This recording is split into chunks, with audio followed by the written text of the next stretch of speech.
नमस्कार, आप देख रहे हैं एनएमएफ न्यूज और मैं हूं आपके साथ शबनम। जेएनयू को एक बार फिर देशद्रोह और नफरत की प्रयोगशाला बनाने की कोशिश की गई, लेकिन इस बार कानून का प्रहार इतना सटीक है कि इन वामपंथियों के खेमे में सन्नाटा परस गया है, हड़कंप मच गया है। दरअसल शर्जिल इमाम और उमर खालिद जैसे देश विरोधियों पर हुए सुप्रीम कोर्ट के कानूनी एक्शन के दर्द में डूबे वामपंथी छात्रों ने अब मर्यादा की सारी सीमाएं लांघ दी।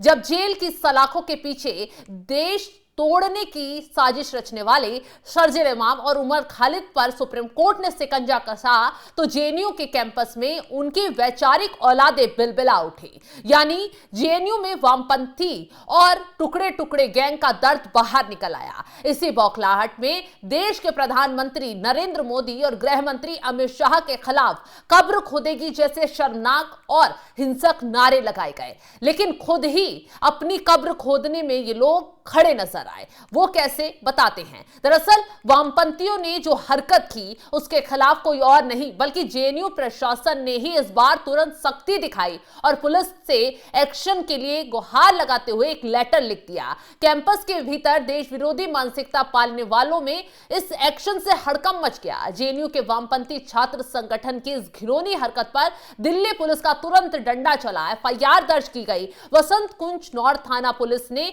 उन चेहरों को बेनकाब कर दिया जो देश विरोधी ताकतों यानी शर्जिल इमाम और उमर खालिद जैसों के लिए बिलबिला रहे थे और उन पर हुए एक्शन से दर्द में देश के शीर्ष नेतृत्व के खिलाफ जहर उगलते नजर आ रहे थे। चलिए ग्राफिक्स के जरिए बताते हैं क्या कुछ इन देश विरोधी नारे लगाने वाले वरिष्ठ नेताओं के खिलाफ इस तरीके का जहर उगलने वालों पर एक्शन हुआ। जेएनयू मामले में बड़ा एक्शन। जेएनयू में मोदी शाह की कब्र खोदने के नारे लगाने वाले छात्रों पर एक्शन हुआ।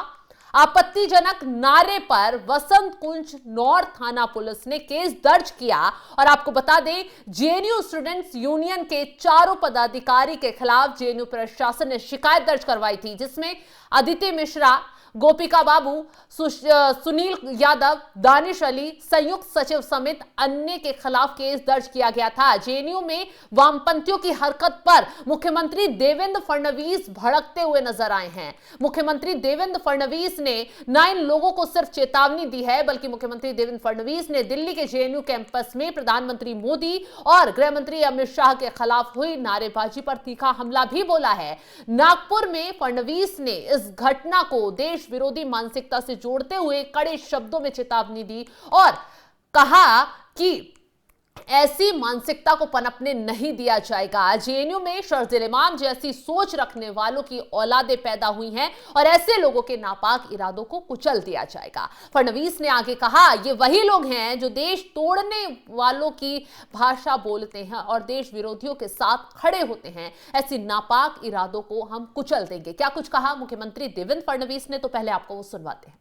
स्टूडेंट है, उन्होंने मोदी जी और अमित शाह के कब्र खोदने के नारे लगाए। देखिए, ये शर्जिल इमाम की जो औलादे जेएनयू में पैदा हुई है, इनके इरादों को कुचलने का काम हम करेंगे। ऐसे नापाक इरादे जो देशद्रोहियों के साथ खड़े होते हैं, जो देश को तोड़ने की भाषा करने वालों के साथ खड़े होते हैं, उनके इरादों को कुचल दिया जाएगा। ऐसे इरादे नहीं चलेंगे। तो जेएनयू में जो कुछ हुआ उसको लेकर पूरे देश का खून खौल रहा है। ढपली लेकर कैंपस में उतर जाते हैं ये टुकड़े टुकड़े गैंग के वो लोग हैं जो खुलेआम प्रधानमंत्री मोदी अमित शाह के खिलाफ नारेबाजी करते नजर आते हैं। चलिए आगे कुछ कहानी बताएं या फिर इन पर एक्शन के बाद आगे बढ़ाएं, उससे पहले ये वीडियो आपको सुनवाते हैं कैसे जेएनयू की जमीन को देश विरोधी ताकतों के लिए इस्तेमाल किया गया, नारेबाजी की गई। सुनिए क्या कुछ कहा जेएनयू के इन छात्रों ने।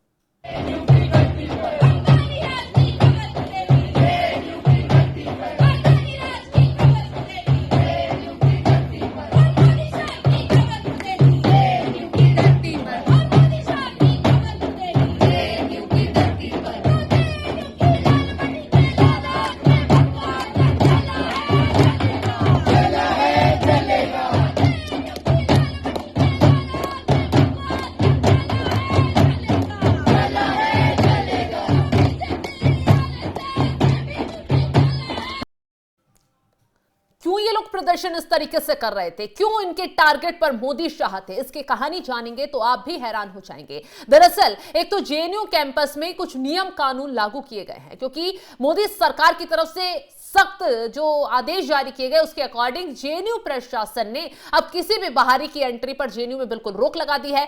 फेस स्कैनिंग मतलब फेस दिखाकर अंदर एंट्री की जाएगी, उसको लेकर ये लोग भड़के हुए थे। और इसी बीच शर्जिल इमाम और उमर खालिद को लेकर सुप्रीम कोर्ट का फैसला आ जाता है। सुप्रीम कोर्ट से दोनों ही देश विरोधी बयानबाजी करने वाले इन लोगों को, दिल्ली दंगों के आरोपियों को झटका लगता है। सुप्रीम कोर्ट इनकी जमानत याचिका खारिज कर देता है, क्योंकि ये वो लोग हैं जिनके वीडियो पिछले दिनों वायरल हुए, जिसमें सीधे तौर पर, साफ तौर पर कहते नजर आ रहे थे कि असम को भारत से अलग कर दो, अलग करना है तो कैसे पटरियों का इस्तेमाल करो, पटरियों पर इतना मलबा भर दो कि कोई उन्हें हटा ना पाए और अपना मिशन कंप्लीट हो जाए। सोचिए, इस तरीके मानसिकता और बयान देने वाले लोग देश विरोधी नहीं कहलाएंगे तो क्या कहलाएंगे। उसके बाद दिल्ली दंगों में कैसे साजिश रची गई, कैसे दिल्ली दंगे भड़काए गए, उसमें उमर खालिद, शर्जिल इमाम की पूरी की भूमिका सामने आई और इन्हीं सबूतों के आधार पर सुप्रीम कोर्ट ने इन दोनों की याचिका को खारिज कर दिया। अब इनका दर्द बाकी वामपंथियों के अंदर से कैसे ना निकले, ये भला कैसे हो सकता है। जैसे ही सुप्रीम कोर्ट का फैसला दोपहर में आता है, शाम तक ये लोग ढपली लेकर जेएनयू के कैंपस में विरोधी नारे लगाने उतर जाते हैं और इन नारों के बाद देश का खून खौल उठता है कि एक जहां शिक्षा प्रदान की जाती है, जहां राह दिखाई जाती है, भविष्य तैयार किए जाते हैं, उस जगह पर कैसे नफरती बीज बोए जा रहे हैं, उस जगह पर कैसे देश के प्रधानमंत्री, गृह मंत्री अडानी अंबानी के खिलाफ देश विरोधी तरीके से नारेबाजी की जा रही है, जहर उगला जा रहा है। और इसी बात को लेकर खुद जेएनयू प्रशासन ने आगे बढ़कर इन लोगों की शिकायत दी और फिर दिल्ली पुलिस ने इस मामले में सख्त एक्शन लिया है। एफआईआर दर्ज हो चुकी है। अब कब इनकी गिरफ्तारी हो जाए कहा नहीं जा सकता, क्योंकि इस मामले को लेकर ना सिर्फ दिल्ली से आग भड़क रही है, बल्कि खुद मुख्यमंत्री देवेंद्र फडणवीस ने इन लोगों पर सख्त कदम उठाया है। फिलहाल इस खबर को लेकर आप क्या कुछ राय रखते हैं, कमेंट बॉक्स में जरूर बताइएगा। और तमाम बड़ी खबरों की अपडेट के लिए आप हमारी वेबसाइट www.newsnmf.com पर जाकर भी लॉगिन करें। नमस्कार।